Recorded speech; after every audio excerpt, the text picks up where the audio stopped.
परसों जम्मू कश्मीर में जो कुछ भी हुआ उसके बाद 140 करोड़ लोगों का खून खौल उठा और सबको बस उस घड़ी का इंतजार था कि अब भारत सरकार आखिर क्या फैसला लेगी। क्या 2016 की तरह सर्जिकल स्ट्राइक होगी या फिर 2019 की तरह बालाकोट की तरह स्ट्राइक करके घर में घुसकर मार दिया जाएगा।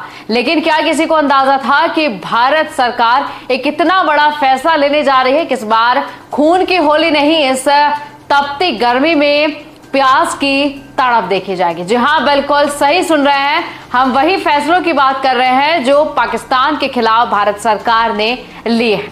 तमाम चारों तरफ चल रही खबरों की सुर्खियों से ये तो पता चल गया होगा कि भारत सरकार ने 5 बड़े फैसले पाकिस्तान के खिलाफ लिए हैं और उन 5 बड़े फैसलों में भारत सरकार ने क्या कुछ कहा है और क्या कुछ पाकिस्तान के खिलाफ हम करने जा रहे हैं, इस पर तो हम चर्चा करेंगे ही। लेकिन उससे पहले आप उन बेवकूफों की जो पाकिस्तान में वो सो कॉल्ड पत्रकार बैठे हुए हैं जो तमाम तरह की खबरें चला रहे हैं, उनकी जरा बातें कर लेते हैं और उनकी चर्चा कर लेते हैं। नमस्कार, आप देख रहे हैं रुड़की हब और मैं हूं आपके साथ मानसी और चर्चा का विषय होगा कि पाकिस्तान की सो कॉल्ड मीडिया और वहां के सो कॉल्ड मिनिस्टर जो बैठे हुए हैं वो क्या बातें कर रहे हैं।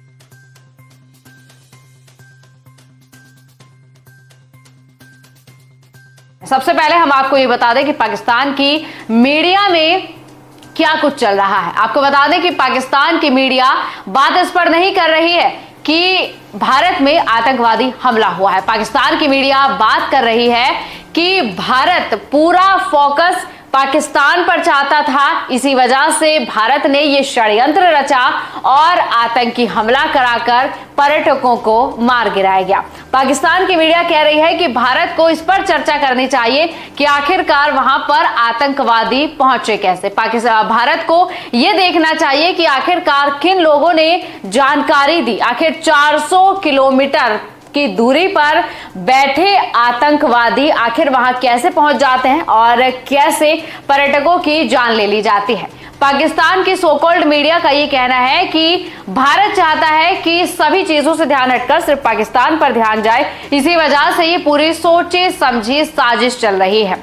ये पाकिस्तान उन आतंकवादियों की बात कर रहा है, ये पाकिस्तान उनकी बात कर रहा है जिनके पास अपनी कोई आइडेंटिटी, कोई पहचान नहीं थी। वो आतंकवादी भारतीय सेना की वर्दी में आते हैं और खून की होली वहां पर खेल कर चले जाते हैं। अब समझ में नहीं आता है वो आतंकवादी और वो पाकिस्तान कौन सा इतिहास रचने की बात कहते हैं। और आपको मैं बता दूं कि जो सो कॉल्ड मिनिस्टर्स वहां पर बैठे हुए हैं वो ये बात कर रहे हैं कि अगर भारत सिंधु जल समझौते से बाहर हो जाता है तो हम भी शिमला समझौते से बाहर होने को तैयार है।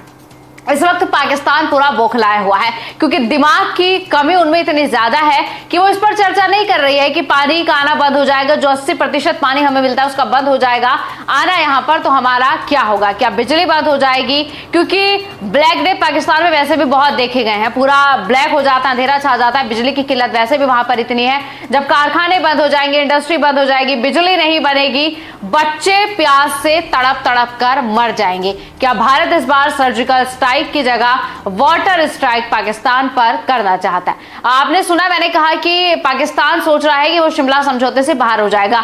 आप जिन लोगों को नहीं पता उन लोगों को शिमला समझौता बता देता है कि जब 1971 में भारत ने पाकिस्तान का एक हिस्सा अलग करके उसको बांग्लादेश का नाम दिया था, उसके बाद समझौते हुए थे टेबल पर बैठकर। मैं आपको बता दूं कि 3 समझौते हुए थे जिसमें कहा था कि आप एलओसी मानेंगे, एलओसी को आप मान्यता देंगे और आप इसे पूर्वी पाकिस्तान न कहकर आप इसे बांग्लादेश कहेंगे, ये अलग देश बनाया जा चुका है।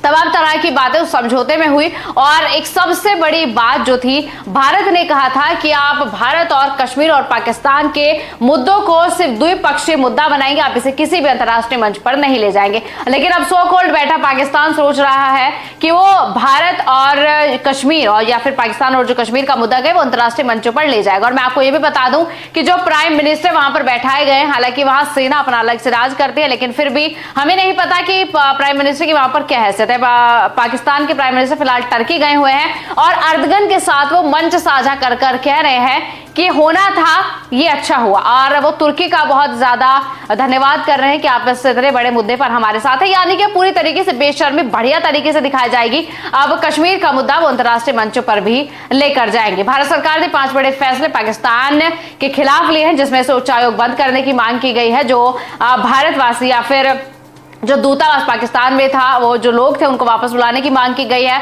48 घंटे का अल्टीमेटम जो पाकिस्तान ने इंडिया आए हुए हैं उनको दिया गया, और सबसे बड़ा समझौता जिसके वाटर स्ट्राइक की हम बात कर रहे हैं वो सिंधु जल समझौते से बाहर होना है। और दूसरा सबसे बड़ा फैसला, अटारी बॉर्डर पर रुकावटें या फिर तमाम व्यापार बंद कर दिया गया है। जो काम वहां पर चल रहा था उसको बंद कर दिया गया है। अब पाकिस्तान पूरी तरीके से बौखलाया हुआ है, क्योंकि सिंधु जल समझौते के तहत 80% पानी सिंधु की जो सहायक नदियां हैं जिनमें झेलम और चिनाब आते हैं उसका 80 प्रतिशत पानी पाकिस्तान में जाता है। क्या अब पाकिस्तान प्यास से तड़प तड़प कर मर जाएगा? इससे पहले भी पानी की किल्लत वहां पर होती रही है। इरिगेशन पूरी तरीके से ठप हो जाएगा, कारखाने पूरी तरीके से ठप हो जाएंगे और बिजली नहीं होगी। क्या बच्चे इस बार प्यास का सामना, क्योंकि लेकिन भारत तो इंतजार कर रहा था कि खून की होली हमारे 28 मरे हैं तो उनके 2800 मरने चाहिए, ये इंतजार, रिटेलिएशन का इस इंतजार में हम थे। लेकिन भारत सरकार बहुत सोच समझकर कदम रख रही है और इसलिए 5 बड़े फैसले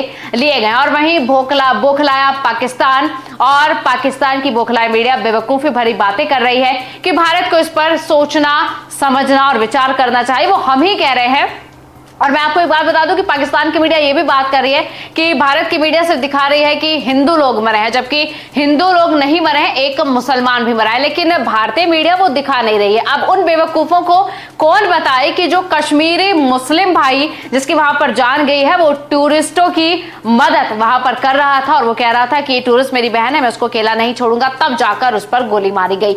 आपके पास अपनी कोई पहचान नहीं है, आप भारत की वर्दी की पहचान लेकर वहां पर जाते हैं, तो सोचिए आप क्या इतिहास रचने की बात करते हैं। मैं आपको बता दूं, मिसाइल परीक्षण पूरी तरीके से लगता है कि अब पाकिस्तान पूरी तरीके से तैयार हो रहा है, क्योंकि जिस तरीके से 24 और 25 में जो मिसाइल परीक्षण अब सामने सामने बिल्कुल हो रहे हैं और उनके सोकोल जो मिनिस्टर्स बैठे हुए हैं वो तमाम तरीके की बातें कर रहे हैं कि अब ये होगा, अब वो होगा, अब देखना होगा कि भारत और क्या बड़े फैसले लेता है। हालांकि मैं आपको बता दूं कि प्राइम मिनिस्टर नरेंद्र मोदी जी भी साफ कर चुके हैं कि हम घर में घुसकर मारेंगे। लेकिन देखिए, इसमें सबसे सोचने वाली बात यह है कि 30,000 लोगों ने वापसी के टिकट कराए हैं। और मैं आपको यह भी पता होगा कि अमेरिका ने एडवाइजरी जारी कर दी है कि जम्मू कश्मीर अपने लोगों के लिए कि आप जम्मू कश्मीर ना जाएं। देखिए, इस वक्त एकजुटता का समय है, राजनीतिक सरगर्मियां अभी तेज हैं, तमाम तरह के बयान सामने आ रहे हैं। राहुल गांधी अमेरिकी दौरा रद्द करके भारत वापस आ चुके हैं, लेकिन अभी पक्ष हो या विपक्ष हो, हिंदू हो या मुसलमान हो, अब बिल्कुल एक होने का समय है। लेकिन पाकिस्तान अपने इन घटिया मंसूबों में सफल हो जाएगा अगर जम्मू कश्मीर में टूरिज्म कम हो जाएगा। 28 मरे हैं, लेकिन वहां पर 2800 लोग जाने चाहिए। अब कुछ लोग पूछेंगे कि अपनी जान की बाजी लगाकर आखिर कौन वहां पर जाएगा, लेकिन सोचने वाली बात है ऐसे पाकिस्तान के घटिया मंसूबे, क्योंकि जब 370 हटा था तो हमने पूरी तरीके से साफ कर दिया था जम्मू कश्मीर में कि यहाँ पर टूरिज्म आएगा, पूरी तरीके से सेफ और सेफ्टी के साथ सब चीजें चल रही थी। लेकिन ये हमला एक बार फिर कलंक साबित होगा, टूरिज्म जम्मू कश्मीर का कम हो जाएगा, व्यापार कम हो जाएगा। हालांकि अटारी बॉर्डर पर जो व्यापार रुका है वो लोग वही कह रहे हैं कि हम भारत सरकार के पूरी तरह साथ हैं, क्योंकि ये बात ही कुछ ऐसी थी। व्यापार ठप हो जाएगा कोई बात नहीं, लेकिन जम्मू कश्मीर के टूरिज्म के लिए सोचने की बात है कि अगर ऐसा चलता रहा, जो लोग वापसी आ रहे हैं टूरिज्म में, आने वाले लगता है मुझे आने वाले समय में कि आंकड़ों में कमी होगी, लेकिन ऐसा नहीं होना चाहिए। कुछ लोग तो कहेंगे कि अपनी जान की बाजी लगाकर कौन जाएगा। देखिए, वो बात भी ठीक है, लेकिन पाकिस्तान का अपने घटिया और गिरे हुए मंसूबों में कामयाब होने से तो बेहतर है कि हम जाएं। देखिए, कश्मीरी भी उतने ही अपने हैं जितना आपको उत्तर प्रदेश, राजस्थान और तमाम राज्य लगते हैं। बस ये कुछ घटिया प्रवृत्ति के जो लोग वहां पर आते हैं उनको भड़काते हैं, तो तमाम तरह की इसलिए ऐसी स्थिति उत्पन्न हो जाती है। लेकिन रिटेलिएशन का वक्त पाकिस्तान जरूर देखेगा और मोदी जी जो कह रहे हैं कि घर में घुसकर मारा जाएगा, अब इंतजार तो सिर्फ इसी का है। वाटर स्ट्राइक के बाद अब मोदी जी कौन से स्ट्राइक पाकिस्तान के खिलाफ लेकर आएंगे, ये तो होना ही है। आप प्यास से मरो, आप खून से मरो, लेकिन आपका मरना तय है। ये मोदी जी ने साफ स्टेटमेंट अपना दे दिया है।